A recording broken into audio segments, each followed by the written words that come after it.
दरम्यान लाडक्या बहिणीचे पैसे परत घेतल्याच्या चर्चेनंतर विरोधकांनी सरकारवर निशाणा साधलाय। मत घेताना निकष नव्हते, आता निकष कशासाठी असा सवाल त्यांनी उपस्थित केला। काँग्रेसचे आमदार विजय वडेट्टीवार यांनी हा सवाल उपस्थित केलेला आहे। लाडकी बहीण योजनेच्या खर्चाबाबत श्वेतपत्रिका काढण्याची सुप्रिया सुळे यांनी आता मागणी केली। भीक मागत सरकारची परिस्थितीच भीक मागायची आली आहे। कटोरा घेऊन आता लोकांच्या पुढे जाण्याची अवस्था आणली आहे। सरकारी तिजोरीची लूट करून पैसे मत मिळवले।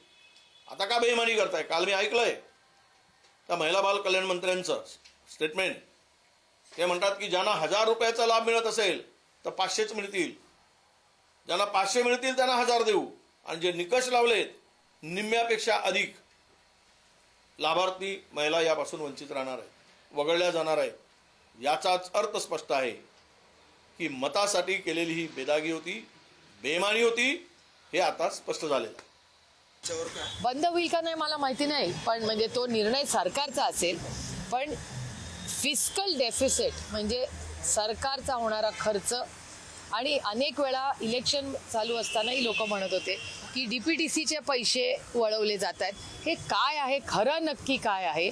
आरोप प्रत्यारोप करण्यापेक्षा मला वाटतं ह्या सगळ्यावर एक व्हाईट पेपर काढून महाराष्ट्राला ह्या सरकार ज्यांना एवढं मोठं मॅन्डेट मिळालंय, सुरुवातीला सर्व शेतकऱ्यांना पैसे मिळाले, पण टप्प्याटप्प्याने आज जर आपण बघितलं तर 70% शेतकऱ्यांचे पैसे आता थांबलेले आहेत। आता इलेक्शन झालं, बहुमत हे आता भाजपला मित्र पक्षाला मिळालेलं आहे।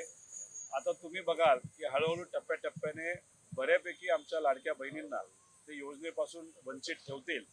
अनेक महिला वंचित आहेतच, पण ज्यांना आता पेन्शन 1500 रुपये महिन्याला मिळतंय ते सुद्धा कदाचित कमी केलं जाईल। पण आम्ही आता विरोधात आहोत।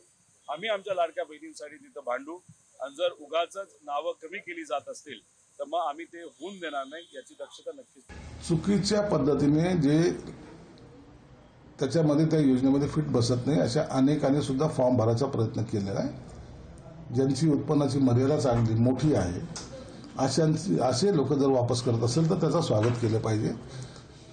मुख्यमंत्री लाडकी बहीण योजना ही सर्वसामान्य भगिनीसाठी आहे, जिला हाताला काम नाही आहे, जिला शिक्षण घ्यायचं आहे, जिला त्याचं कुटुंब चालवायचं, अशा ह्या गरीब कुटुंबातल्या लाडक्या बहिणीसाठी काढलेली योजना आहे।